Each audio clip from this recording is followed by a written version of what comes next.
As you know, who've done these before, I usually go over a bit so that if anyone has a question or something you want to share, we can go on for a little while.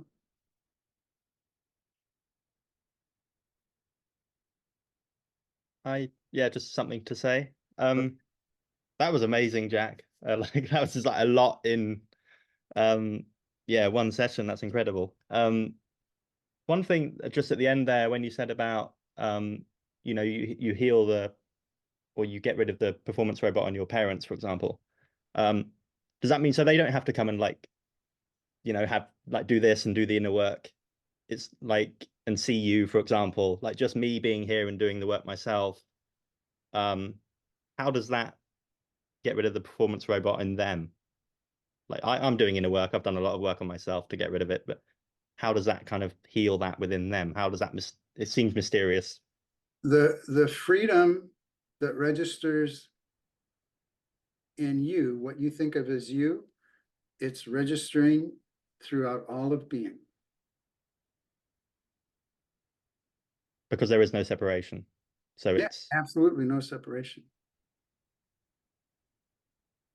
So it contributes to the being manifesting in that location as their body mind. It contributes to their being free, but causes and conditions are not identical to you. Like you're changing causes and conditions by directly doing some work.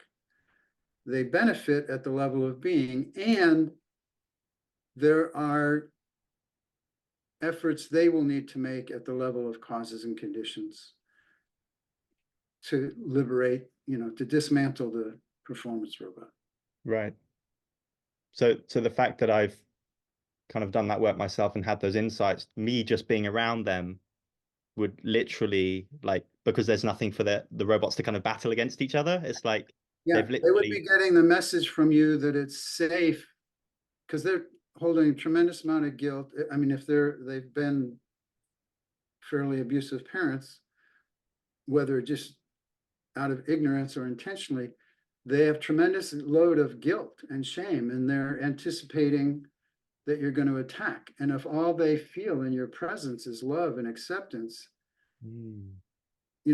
being craves connection, loving connection. So they're going to feel inspired in spite of themselves to start connecting in a loving way. I was driving along. I was about 22, 23. I'd already dropped out of college, so it was a big failure. All these valedictorian, all that kind of stuff. What a failure. Voted most likely to succeed, totally bombed. And so I'm driving in a car with my dad, and I had been meditating because I dropped out of college to go enter a Buddhist monastery. I've been meditating for a while. And so I'm driving and I have a fair degree of just being present in my body. And this amazing thing happened out of my peripheral vision. I mean, he's sitting there, sitting in the passenger seat. And in my peripheral vision, I see him, he's sitting there, and I see him go too fast to see. If I hadn't been in like this clear present state, it's the kind of thing I knew in an ordinary state, too fast to register consciously. So he did that.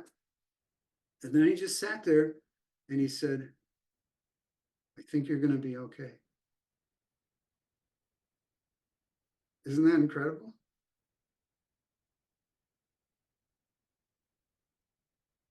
So one of the things that showed me, which is very common in diluted masculinity, is that the way you prepare your child for the reality of the world, you have to toughen them up, which means you abuse them. But then you expect them to get over it. You know, like if I'd have flinched, he would have gone right into all his ideas about how I was defective. But because I didn't flinch, it's like, okay, I guess you have some character in spite of how I tried to destroy it. The ironies. So, Andreas, you have a question. Well, actually, you answered it with your story there. I was going to ask, I suppose it's the same for our children as it is for our parents. Yeah. Okay. Yeah. But knowing this, you can repair with them. Yeah.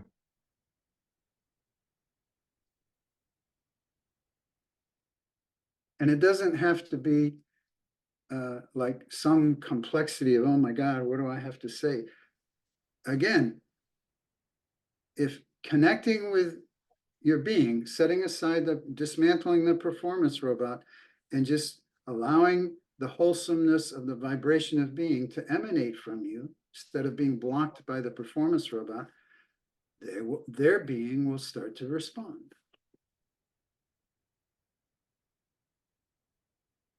Oh, Kate, you're talking, but you're on mute. Oh. Kate. No, I was talking to my friend. Oh, well, how rude. It is very. I had a woman in class who, this is in my book, by the way, if you don't have my book, Finding True Magic, that book right there. This woman in class came to class one day lamenting about how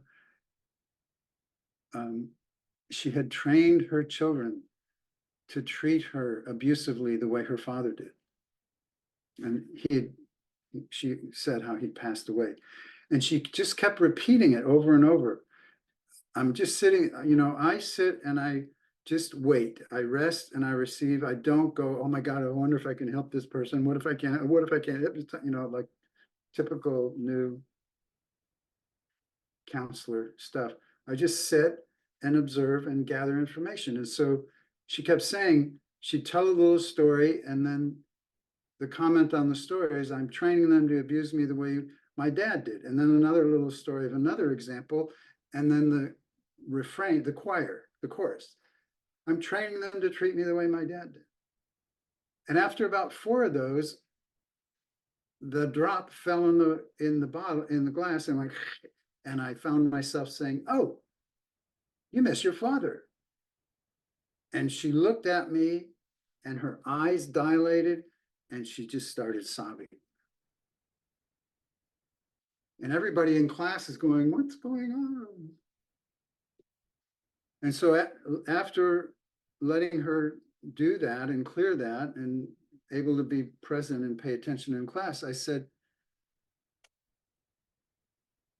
why would you train people to be abusive to you like your father or like your mother? Well, and they're dead. So any sense of bond you have with them is gone. They're dead. You can't have them. You can't have their being, but you can have their behaviors.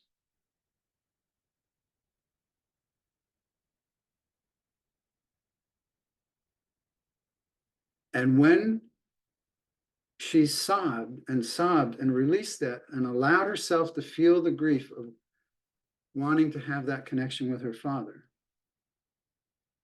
the being connection, that grieving establishes the being connection. Grieving is love. Grieving is not here and love is over here. Grieving is love. Recognizing a rupture, recognizing a change. We've been taught grief bad, love good, grief bad, grief, repress grief. Repressing grief is repressing love.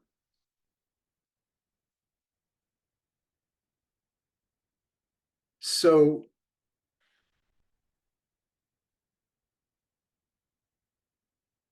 she grieved it, and I explained, which I didn't pre-plan, it just came to me. It all just came to me. The response and then the understanding, why the fuck did I just say that? And so this was, at a time when the course was, sometimes it's 17 days straight and other times it's every other week. So this was the every other week version. She came back the next week and she shared, when I went home after class, my girls were there waiting for me at the door and they just hugged me, and we just have had a wonderful 2 weeks. And everybody was going, huh, you didn't have to work things up. How does that go? And I says, well, you have to understand, as the parent, you're in the position of power. You are dictating the activation and the running of the performance robot. When the mother removed that requirement, the children's natural, joyful being, desire to connect with their mother and love their mother was able to come out. There didn't need to be all kinds of psychoanalytic work. Isn't that wonderful? They were magically transformed. So in that way, to your question, Andreas, about kids, if you remove the performance robot requirement enough, you might find them just magically more friendly to you, because their being is sensing the freedom and love of your being coming through. And that's, their being just wants to merge with your being in that way. Kate, you had a question? Yeah, very close to what we're talking about.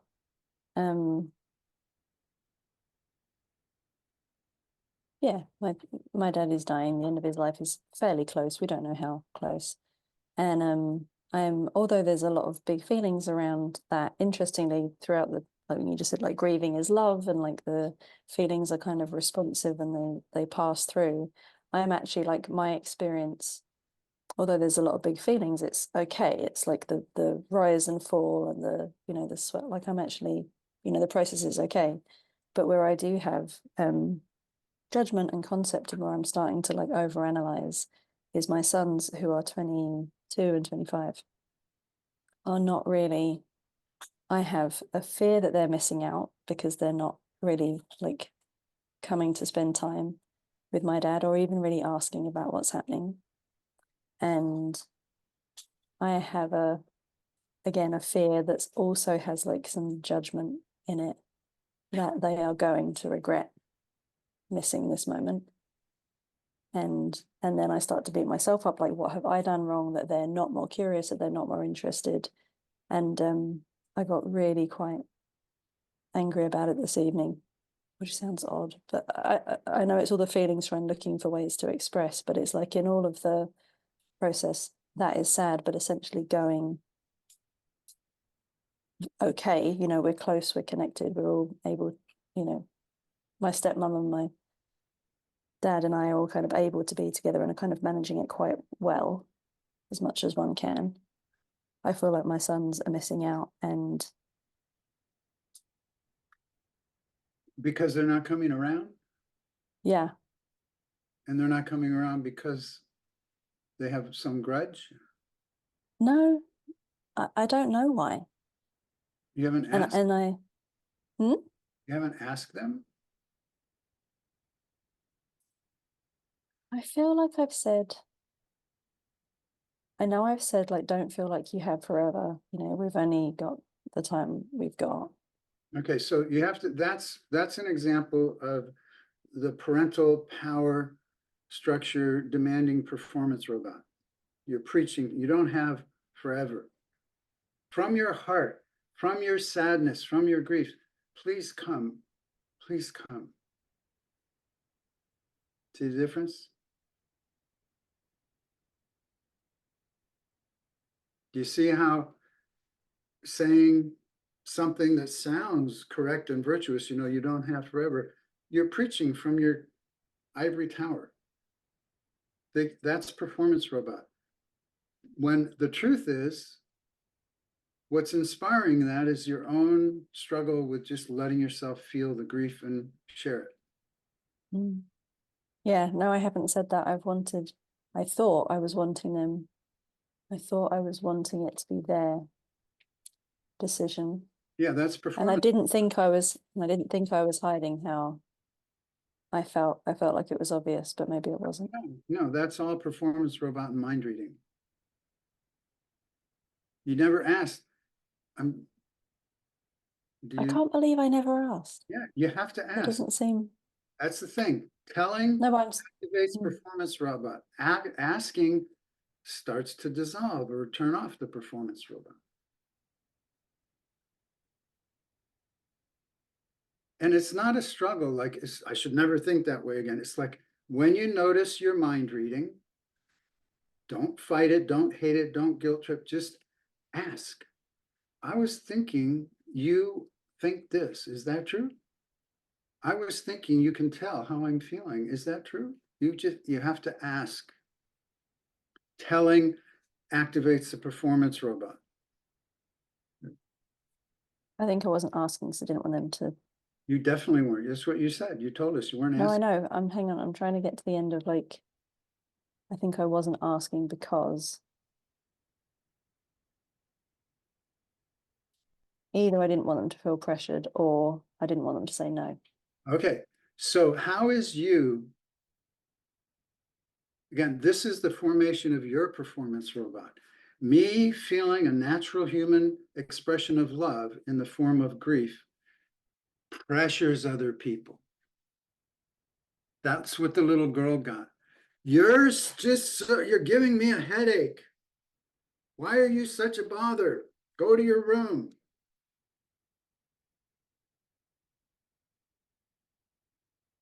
You simply sharing how you feel with no demand does not pressure them. Now because they might have that programming, they might react in that way, but if you have this clarity, you keep working with that.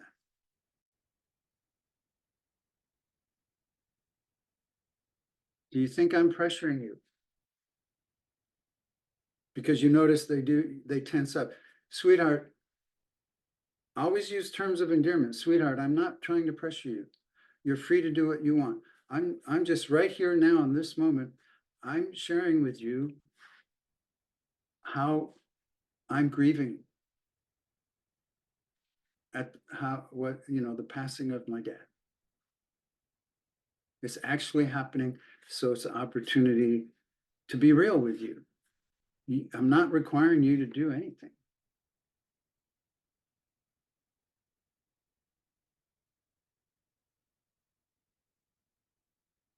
But if you don't come to the funeral, don't expect to be in my will.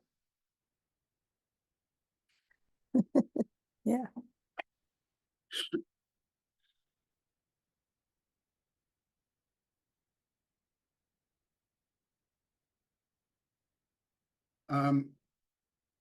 Are you all agreeable to have me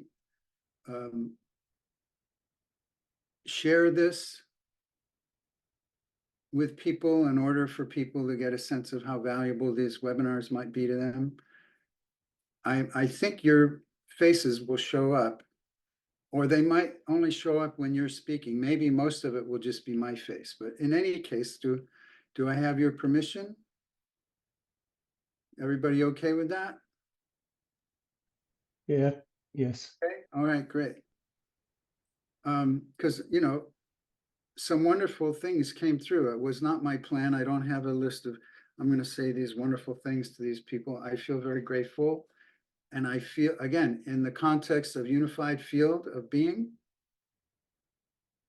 we all evoke this together. It didn't come from magnificent Jack to pathetic little wanderlings. We all evoke this together.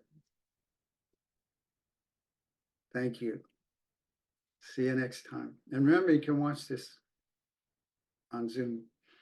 And send me that screenshot, okay, Andres?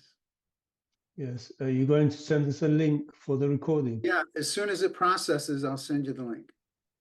It takes- Okay. Okay, Thank you. peace, Good night. good night.